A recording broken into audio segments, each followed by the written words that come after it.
Hey, welcome everyone.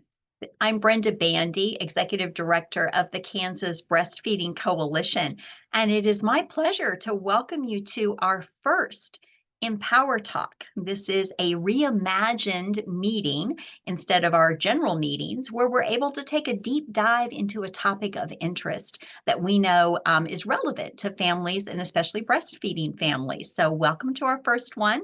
We invite you to introduce yourself in the chat box. That is not new. We've been doing that for a long time. We just want to get a sense of who's in the room and also for you all to get a chance to meet each other. You may find someone on today's meeting who is in your neighborhood or maybe in your region, and we want to be able to facilitate that connection as well. So please introduce yourself into the chat with your name, your city, and your organization, and we are so glad that you are here with us today. This is a reminder too on the slide of the Kansas Breastfeeding Coalition's mission and vision, and you can see that we're all about protecting the health and well-being of Kansans through supporting breastfeeding. So that's why we are here today. So it is my pleasure to introduce today's facilitator, Todd Moore. Todd, I'm going to go off script here, and I'm just going to tell everybody that I've known you for a while now. And yes, we all know you are officially the Diversity and Health Equity Program and Project Strategist with the American Academy of Family Physicians. But I know you to be an advocate for families and for equity, and a passionate advocate for that, and a well-organized advocate. You put on the Heartland Conference every year, for heaven's sake. So those are the venues in which I have known you for quite some time. So I'm just thrilled that you are here with us today to talk about the importance of fathers in families and also in the context of supporting breastfeeding as well. And I know that we have some other gentlemen that are with us, but I'm going to turn it over to you to facilitate this conversation. And Todd, thank you so much for being here. Well, thank you so much, Brenda. I really appreciate you. And, I have a big place in my heart for you. We went to the National Breastfeeding Coalition conference, and you just were so gracious and welcoming and gave me that big sunflower. I still think about that sunflowers today. I still have it. So I appreciate you and all you do. Well, let me tell you how we're going to proceed today. I appreciate all the folks that have made it out. I'm gonna give just a brief introduction to the concept of what we're going over, the theme, and then we have a great panel for you to talk to. We're going to introduce them one by one, give them a chance to talk a little about their programming and about their process to getting to where they're at, and then we'll just have a little fireside chat. We'll just throw a couple questions back and forth, let the panel chat, and then give you a chance to ask questions as well. So as you know, in the U.S., there's approximately 72.2 million fathers. And so despite the substantial presence of fathers in our society, they often face unfair stereotypes and misconceptions that overshadow our crucial role in raising children. From the stereotype of the distant or uninvolved father, the portrayal of fathers as incompetent caregivers in popular media, earned or not, dads frequently receive what some might call a bad rap. However, research consistently demonstrates the invaluable contributions fathers make to their children's lives, highlighting the importance of recognizing and celebrating their role in parenting. Look, it's no secret that children in father-absent homes, regardless of ethnicity, are almost 4 times more likely to be poor.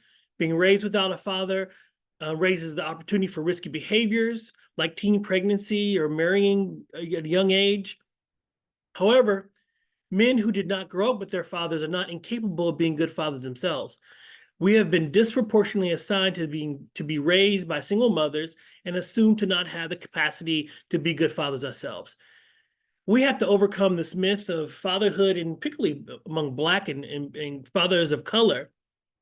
A CDC study found that Black fathers in particular spend more time day-to-day doing day-to-day activities with their children than white fathers.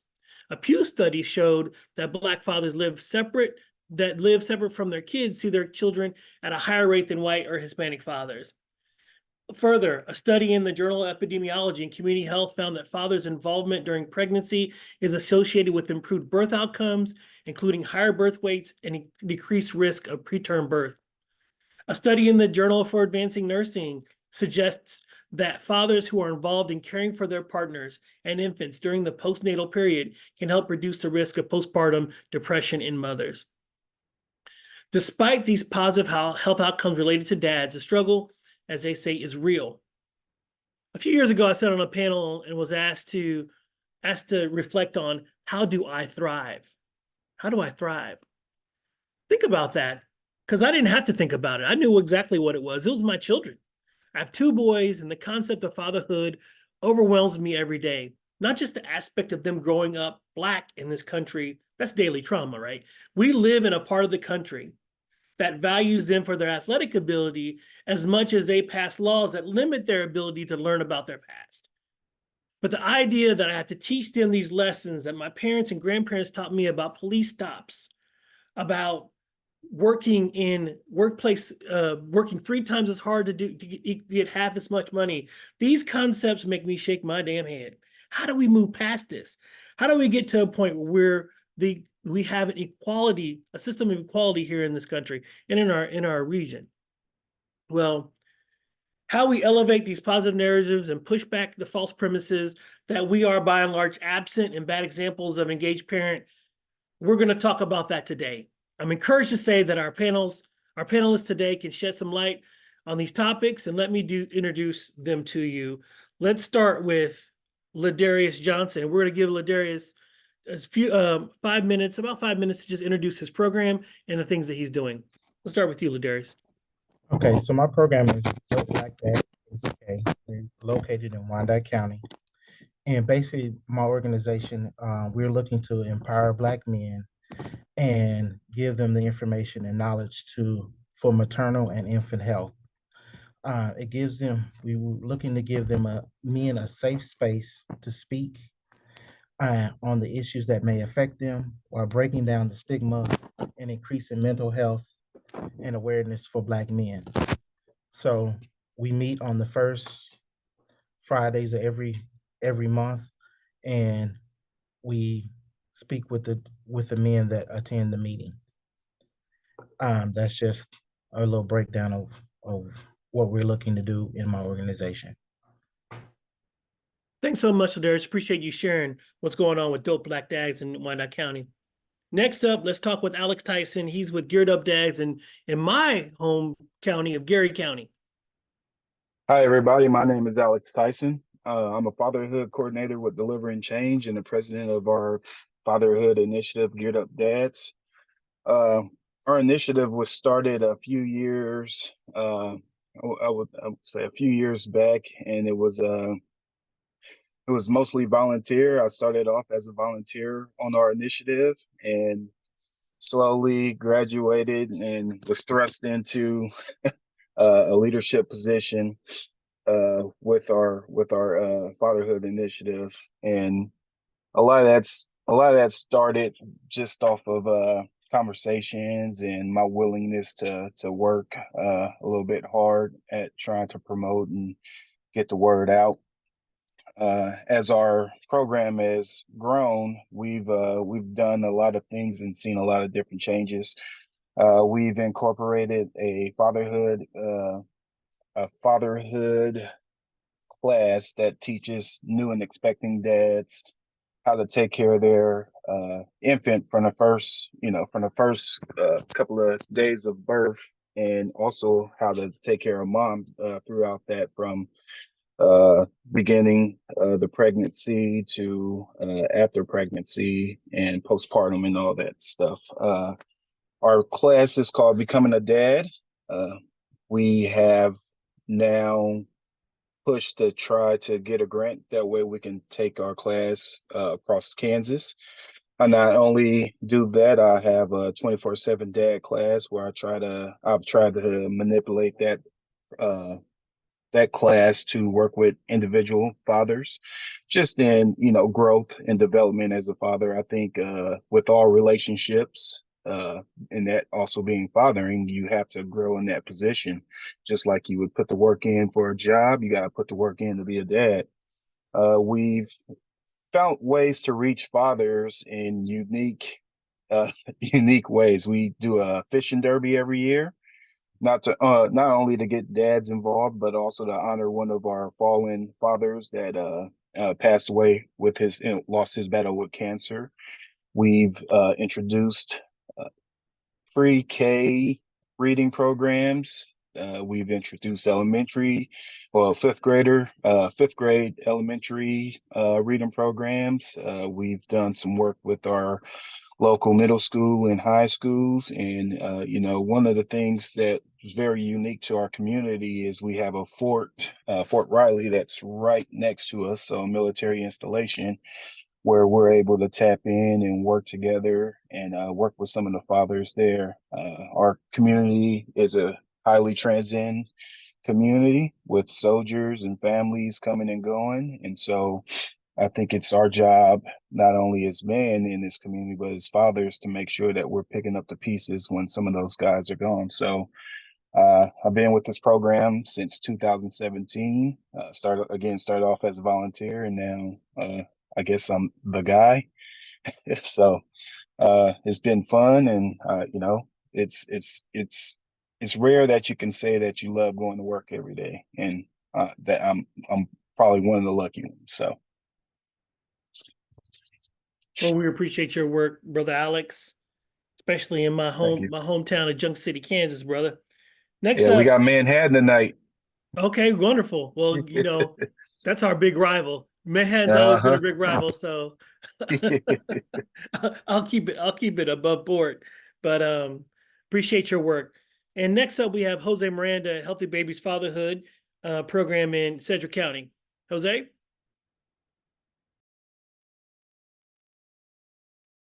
Oh, Jose, you're muted, buddy. Jose, you're muted. You're still muted.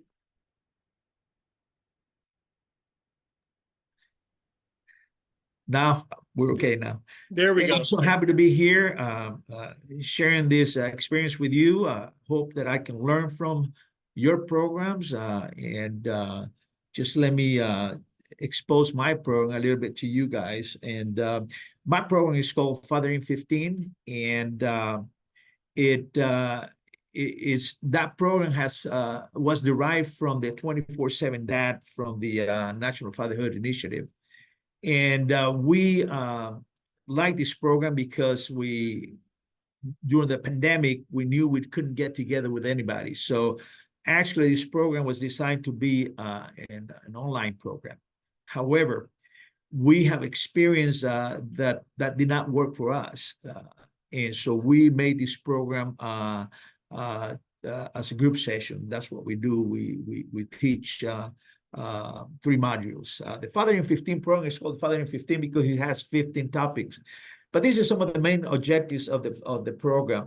We want to increase dads' awareness and knowledge about what it takes to be a good dad, and like Todd said, the capacity and the skills to carry out what he learns.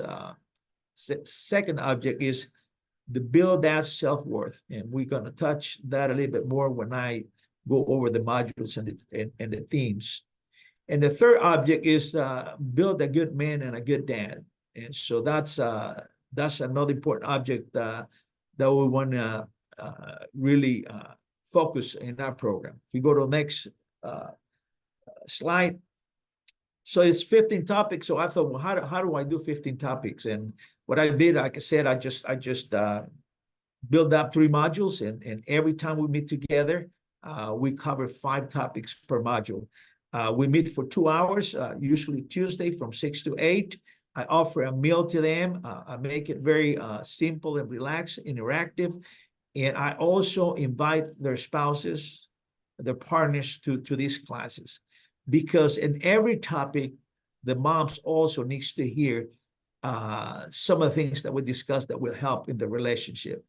On module 1, just for example, I know Alex, when we talked before, we're talking about our programs, family history. That's a very fundamental topic for our program, because it kind of tells you where you at this moment, where you at, this day, this evening as a dad, and what is it that being a dad, where did you learn it from? And we know we learn it from our families, If we didn't have a dad, I didn't have a dad, then you learn it from somebody else. And then, and what you learn is what was the positive things and the negative things that you learn from your family of origin. And one thing interesting that Todd mentioned is not only your relationship with your parents or with your mom, if your mom was the only thing that you had, or your older brother, is the media. The media has really done a very, very negative job in portraying what dads are. And usually the media for the last 40 years, every time they do a program, a comedy in TV, every movie that we have, that is an action movie, a violence movie, they portray the dads to be dumb, dangerous, and distant, the 3 Ds. And so we're unable to take care of the kids. So we want to address that. We want to address handling emotions. We know society itself teaches as a man that we need to be strong, and therefore we're not able to express our emotions. And when we express our emotions, usually comes in a negative way. On module 2 is you and mom. We talk about the best and the most important relationship in a family is you and mom. And from there, everything just goes down the line to the kids. It's a blueprint. I tell them it's a blueprint, how you behave, how you care for each other, how do you solve your problems. It's a blueprint for your kids. Then another one, which is very important, talking to mom. We know that women and men think differently. And most of the time we think that's negatively, but I tell them this is something that is positive. We have different ways of thinking. They can help each other in how we teach our kids in a positive way. Module 3, child discipline, that's an issue that that sometimes we don't discuss, but it's very important. Intimacy usually it has a 4-prong towards intimacy, which is emotional intimacy, which men usually, from my experience, we lack skills to be emotionally intimate with our partners. Therefore, the lack of sharing, the mistrust sometimes, the lack of emotion creates issues with us. Part of the intimacy is also your intellectual intimacy, sexual intimacy, and also your spiritual intimacy, which everybody forgets about. Spiritual intimacy is a big factor in our families. And so I'm very excited about my program. I had 33 dads enrolled, and I graduated 23 last year, and I'm gonna continue this year. I think every one of us, program by program, night by night, whatever we do, it's going to take time, but we need to turn the tide for the dads. A lot of dads, they want to be a good dad, and their self-worth is really down because they have been beaten so bad by the system sometimes. I mean, you have a lot of dads that come from the correction facilities, and they struggle to be a good dad. The self-worth is down. So somehow, if we're going to be leaders in this endeavor, we're going to have to mentor, we have to leadership, we have to guide, we have to teach. And so I'm excited about this. And this is usually my referrals come from the IRIS platform. But also the next slide, you have all the contact information for my program. Wonderful. Thank you, Jose. Your conversation, your frame of your program reminds me of the motto of 100 Black Men, which is what you see is what you'll be. So what we see is so important to how we engage and interact with who we are and how we're portrayed in the media. So appreciate you elevating that component of it. So we got through the introductions. We some wonderful introductions to the 3 great programs that we have in our state. Now just let's dive a little deeper into what's going on with each of these programs, and let's just have a little chat. So studies have shown that fathers actively involved with caregiving during the postnatal period report higher levels of parenting confidence and satisfaction. So this first question will start with Ladarius, but as soon as Ladarius answers, anybody can respond them. What are some common thoughts and feelings dads have in the early days after their baby is born? Start us off, Some of the Ladarius. fathers may feel overwhelmed at times. They may have joyous or happiness feelings, despite the challenges that they may be facing. Some may have anxiety because this may be their first time and they're not sure what they might need to do. I know they have the bonding periods where they would love the feeling of having their child in their arms and being able to um, hold the child and to give the child comfort. Um, they may be sleep deprived if they're assisting um, their partner while she sleeps there up with the baby. And they still may have to go to work because their jobs don't give them the time off to in those first few weeks to be with the kids. Um, they may even have some self-doubt um, because they're unsure of what they may uh, need to do. So what we would like to do is give the fathers encouragement, um, give them the resources that they need um, to get through the early stages of having a baby. Yeah, I definitely need all the help I could get. Man, those, holding those kids and mom saying, you hold them, your turn, and so fragile and so precious.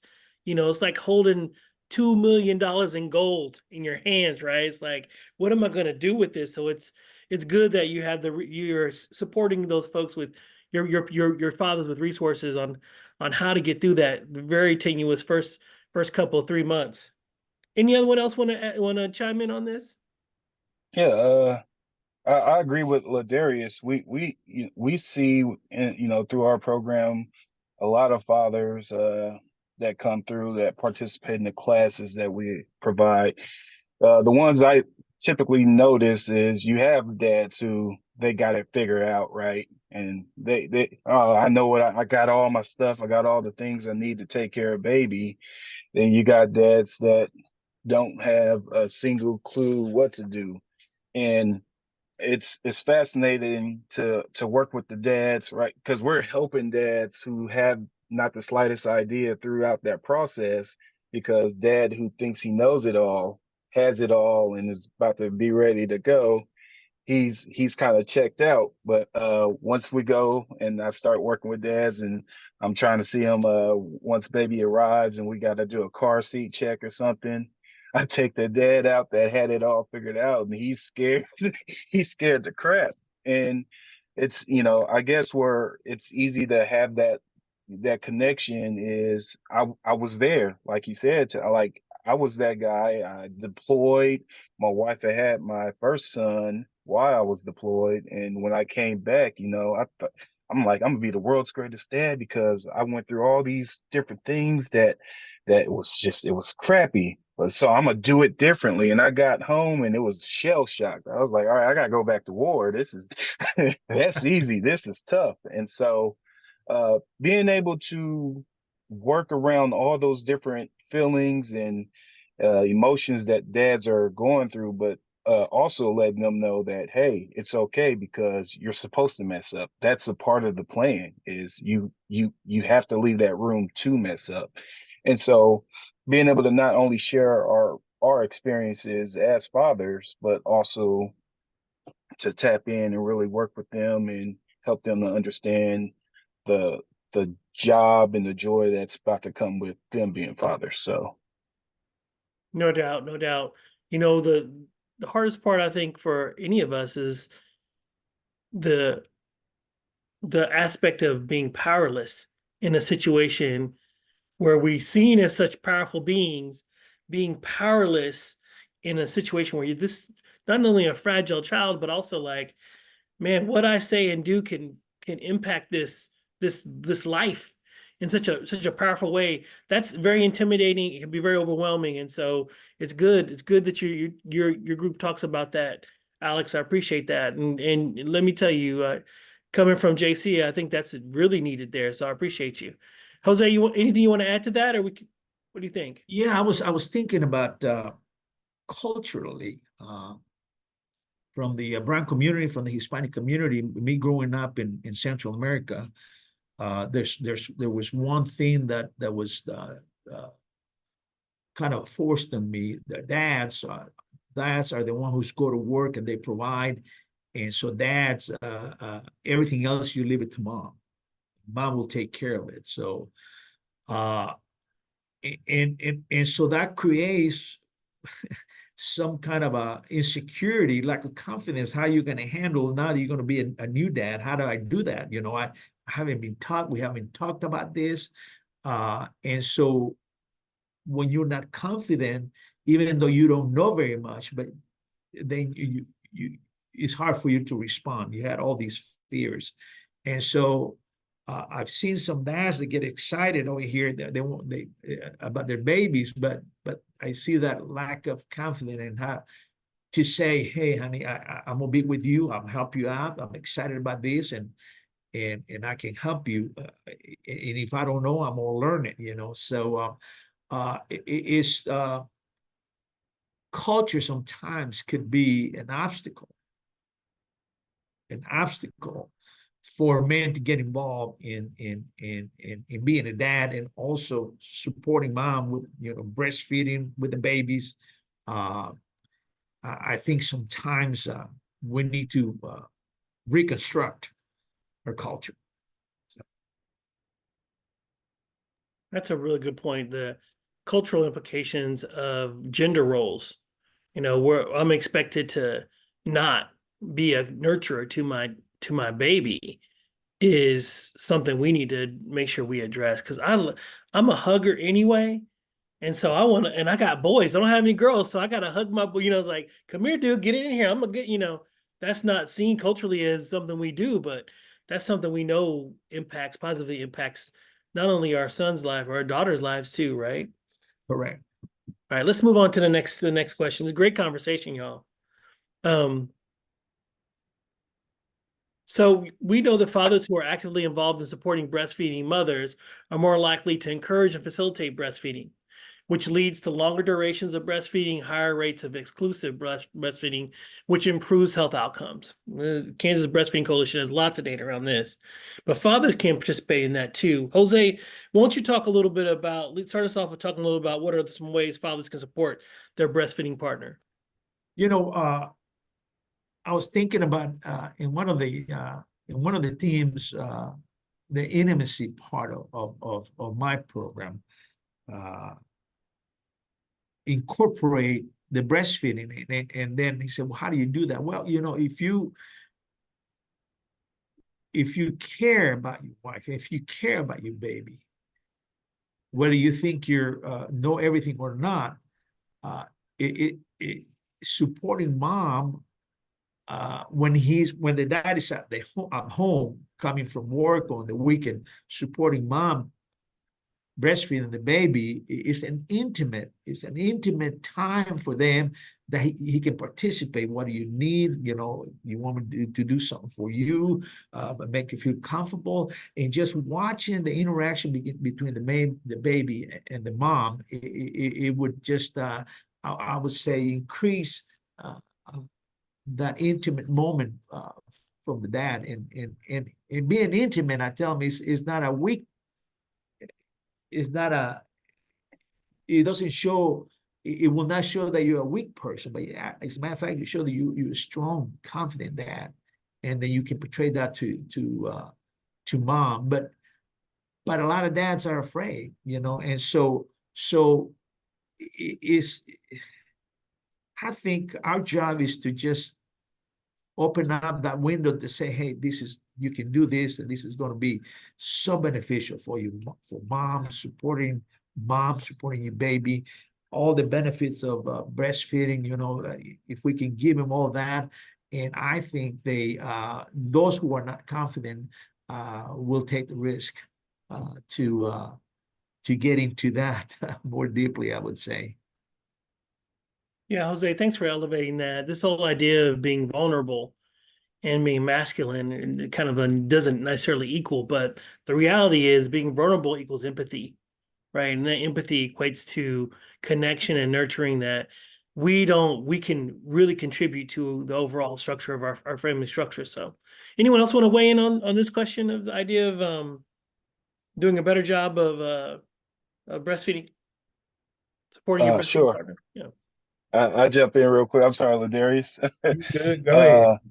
One of the things that we got to remember too is it's hard for us as men to get other men out of their shells.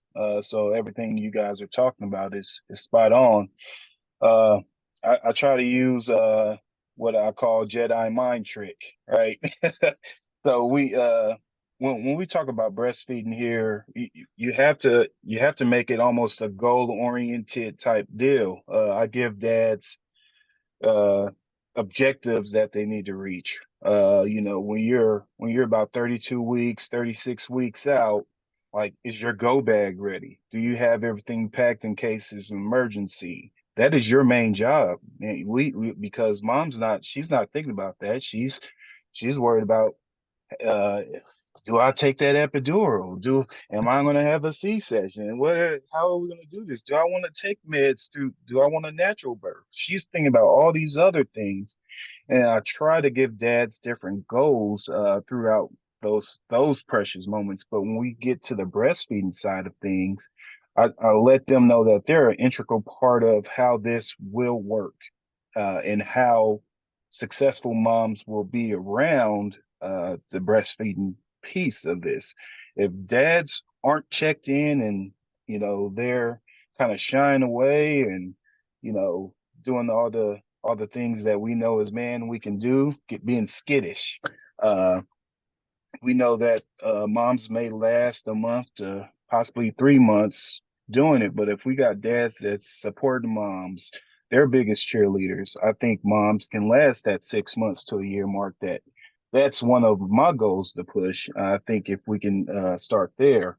The other side of breastfeeding is trying to make them understand and give them not only data but scenarios, cost saving scenarios. This is cheap, and just trying to guide them down the way. I think it's tough for fathers, especially when they get into that scenario, because again, like Jose and Todd both said, it's tough for them to separate, like, our duties or our jobs or whatever. The last thing I would say is when they're in the hospital and in that birthing center, it's important for them, and I tell them this all the time, it's important for them to establish a routine while they have help.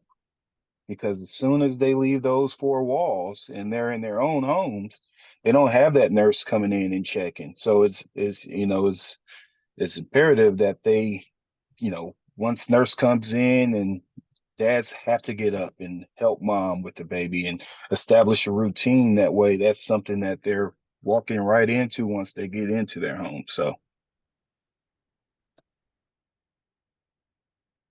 I want to say something about that. I think Alex brought a point again, and then I'm kind of repeating myself about culture. That supporting breastfeeding, it was not part of my job description as a dad in the Hispanic culture, at least in my country. So it was so hard to change that mindset.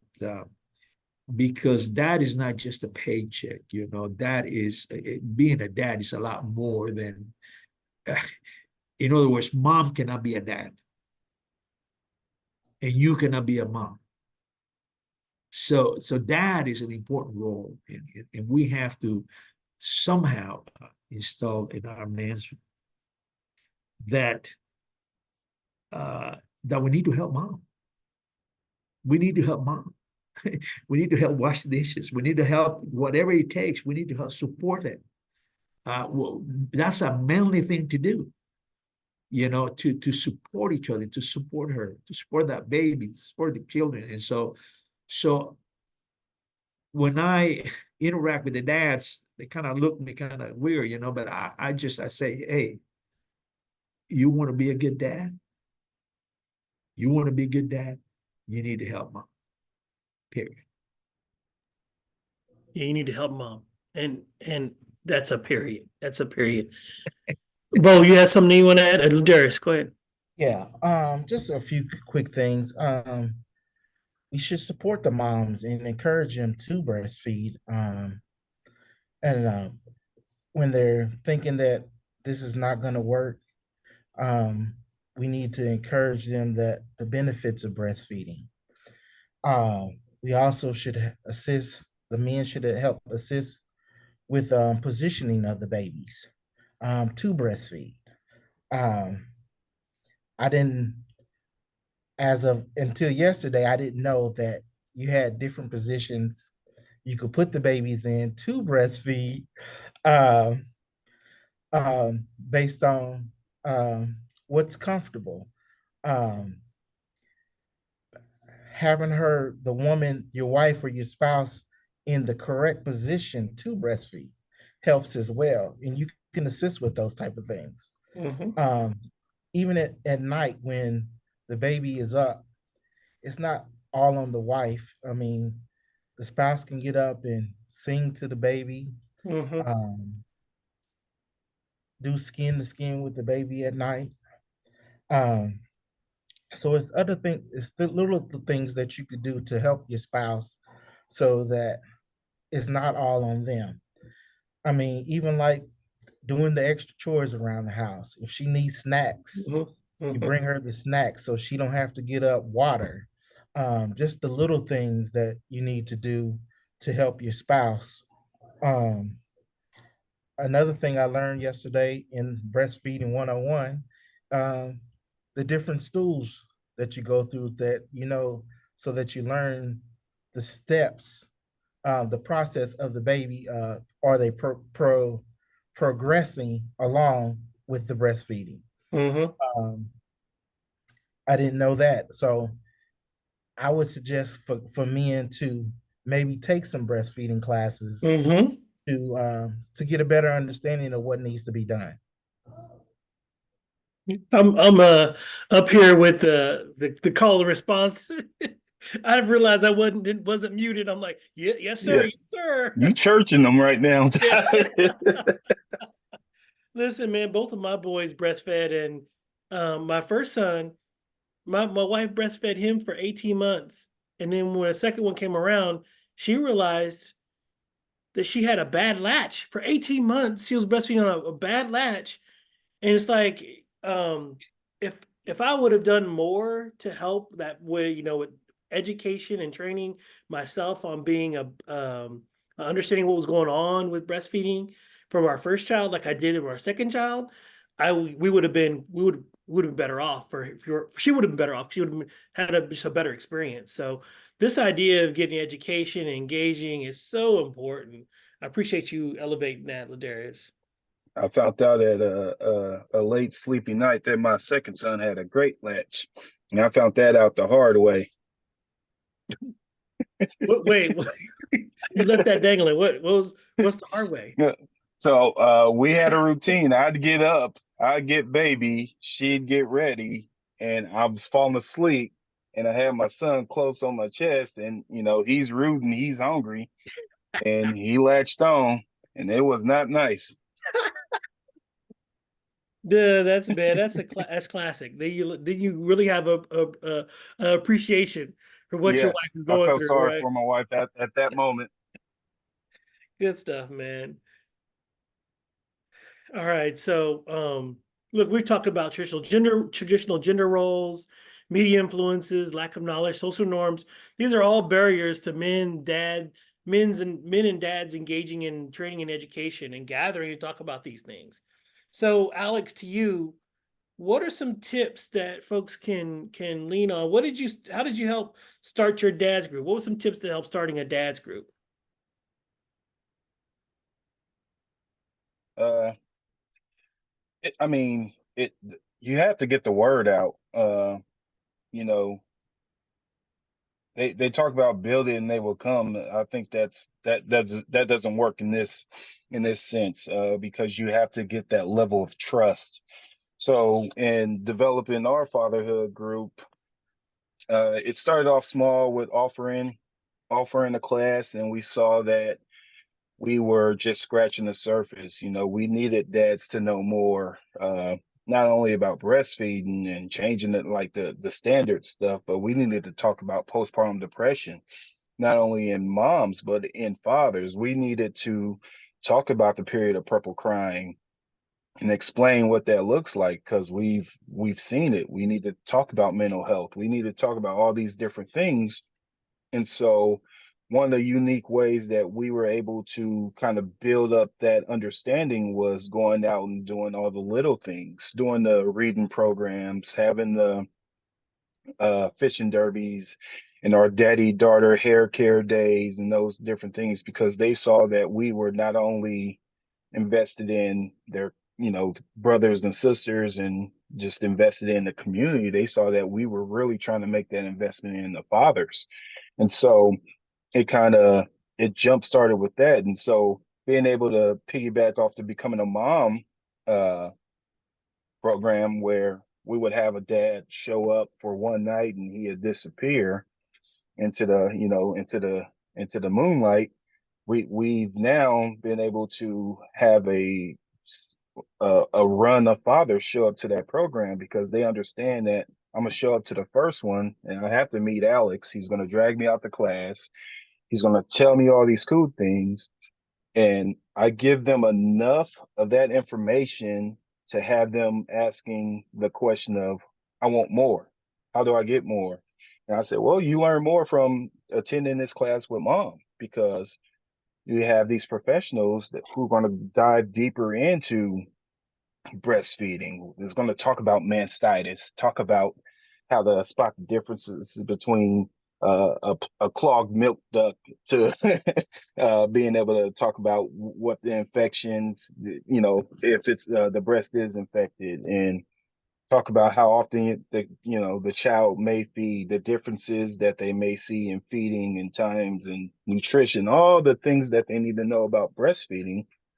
Those guys are now locked in. And so uh, we made the investment in trying to reach fathers in other areas other than clinical and the other spots that we see, and we try to go and meet them out in the community. So Nice. Anyone else want to talk about how they started their dad's group or engaging dads? The way that happened in the health department is we were funded by Ezra, and I guess they decided that they needed to have a fatherhood group. So my experience has been that most of the programs are geared to moms, to mothers. And so even in the organization, sometimes it's a little bit of resistance to engage in trying to recruit dads. And so it's been difficult, I think, talking to other fatherhood coordinators, of other regions, kind of have the similar programs. And there's barriers to that also, not only, work barriers, I have to work, but in the same organizations, if you don't have the support from the top down, it's going to be very hard to start your program. But once the key players are convinced that this is good, and he's good, then things start opening it up a little bit more. And so we have a team of community health workers and nurses over here for the Healthy Babies program. And every time they go and do a visit, they have information about our program and try to make sure that the mom shares that information with the dad. But if the dad is there, then they ask the dad if they're interested. I have also offered that if they know ahead of time that the dad is going to be home, then if I can go with them. So when we do the home visit, the community health worker can concentrate on mom, and then I can talk to dad. And when I've done that, that's been very successful because I try to make it more relational, one-on-one. And if I just talk to him about the program, most of the time they say yes to attend to the group sessions. I have tried to contact different agencies, the DCF, work release program, schools. Sometimes I have found some difficulties trying to introduce the program, but I think it comes with time and persistence. This year I have seen DCF do more referrals to my program, and I'm so happy about that. I also present my program at the Higher Ground. It's an organization here who does alcohol and drug counseling sessions, and so when they have family night, they invite me to go there and present the program. And so, and of course, advertising and things like that. But it's for Ladarius and for Alex and Todd, it's difficult sometimes to get the dads in. And so whenever you get them, just be happy that you have an opportunity to do something with them, something positive. So Yeah, that's really important. I appreciate you appreciate you sharing that, Jose. But Bo, you got anything to add? Yeah, basically, we just kind of created the space for men to come speak first, and once they got comfortable, we come up with the agenda as a group collective of what we want to talk about, um, and we go over our core what we're there for, the main reason we're there for, but it's also we discovered that men have traumas, and that needs to be discussed as well. I mean, when I first started the group, we had men that didn't really want to speak, but as they got comfortable, they're speaking a lot more now, and they're inviting other men to come to see what we're doing. So it's just I'm gradually growing, but I was looking for a core group of guys that can come to the meetings.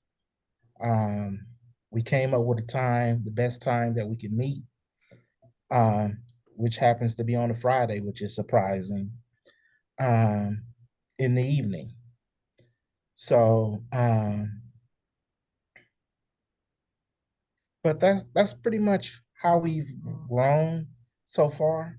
We're looking to put on an event next month, um, for dads. We're doing a father's event. We're not calling it the shower, but it's gonna be like a baby shower. So we're hoping to get more men to come out, to the event, and we're gonna do a health fair with it because your health is important as well. Mm-hmm. So Mm-hmm. when we eat, sometimes we do a healthier version of food as well. So it's we make it kind of fun to be able to meet and socialize about things. Okay, thanks so much, Bo. That's really helpful, man. I will tell you, one of my least favorite things to do is go to a baby shower, but just because normally there's any other guys there. Usually when I showed up to baby showers, even couple showers, I'm the it's like there's very few guys. So I appreciate you innovating there and doing something a little different. We have some questions in the chat we want to focus on. Micah, do Yeah. you share those questions? Yeah. So Susan wanted to know if you guys would be comfortable sharing some of your experiences and feelings when you go to appointments like WIC or other health appointments. So do you feel included by the staff? What might they do differently to make it a better experience for fathers? Well, when I'm invited to go do a home visit with one of the community health workers, I feel that I'm being taken into account and included, and that's what we're working for. Uh, there is also the area of opportunity there, that being bilingual, I can go and to those homes where they don't speak English, and I can go there and interpret at the same time. If that is going to be there, I will be able to talk to them. And so I feel that my organization is very supportive, and we're just going to continue to improve in that. And so I'm very, very fortunate that they support the program. I think it's all about approach. You got to get away from the standard cares of, I'm going to talk to mom, I'm going to talk to mom, this is about mom, and treat it as a partnership, because we all know, and most providers know, that mom's not going to be as successful if dad's not helping. So you have to integrate that into those conversations. You have to integrate that in telling mom that, hey, make sure you're taking your prenatal vitamins. Hey, make sure you're eating healthy foods. Hey, make sure that you're at least walking around and getting the blood flowing and continuing some exercise. So the only person that's going to be able to help providers out in that messaging and some of those actions are fathers. And so they have to start to engage a little bit differently and figure out how to really maneuver when they actually capture dad at those appointments. Nice. Thank you for sharing that. So another question that we have is, do you find that fathers are involved in the conversation regarding how to feed baby after baby is born? So specifically encouraging things like breastfeeding and how to support it. If not, then how can that be changed? Go ahead, Bo. I would say a lot of fathers may not think that that is important, but I think it's or is their duty, because we have these gender roles. I think if they attend, if they get the information, they will understand that they do have a role. And that's kind of the role that we're trying to take, to show the fathers that these are the things that you can do to help the moms or spouses with breastfeeding, getting them the information that they need to know that breastfeeding is important and why it's important. Because I didn't know that there was really a difference, because most of my kids were not breastfed. But knowing what I know now, all my kids would have been breastfed. That would have been the option. So I just think getting them the information that they need would help, and maybe the providers, when they go to the doctor, may be able to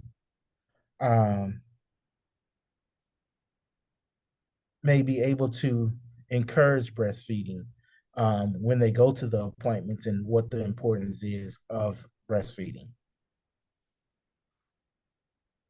Thanks, Bo. As we come to the end of our session, I just wanted to highlight a few things that I heard today real quickly. One of the things that the takeaways I heard was just addressing traditional gender roles, cultural gender roles, that men can be nurturers as well, but need the support and to build that confidence to make that engagement. We need to build trust with dads through education and real talk, doing activities that invest in them, helps bring them to the table. And staying focused on the mission, identifying a core group of guys and highlighting the promise of their participation, it can be a path forward.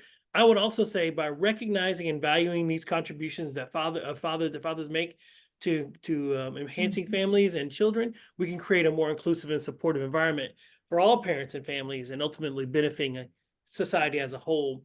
One other thing I want to elevate before we go is there's going to be a resource guide that all the dads, all the participants on the panel contributed to. That'll be sent out to participants.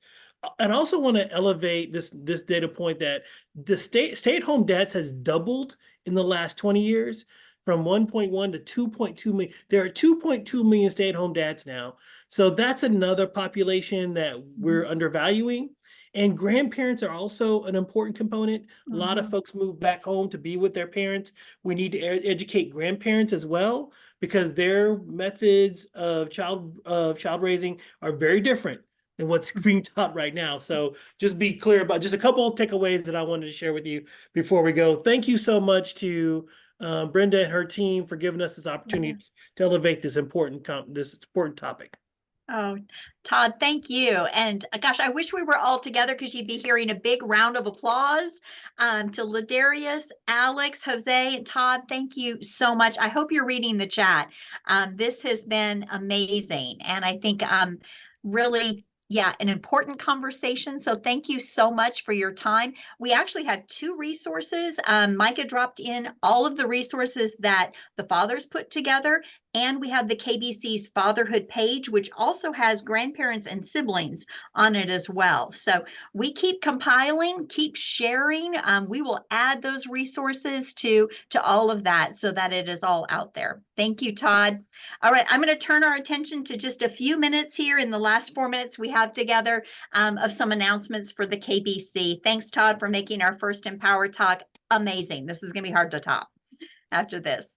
So our next emPOWER talk is going to be on May 10th, and we're going to turn our attention to supporting breastfeeding workers in the workplace.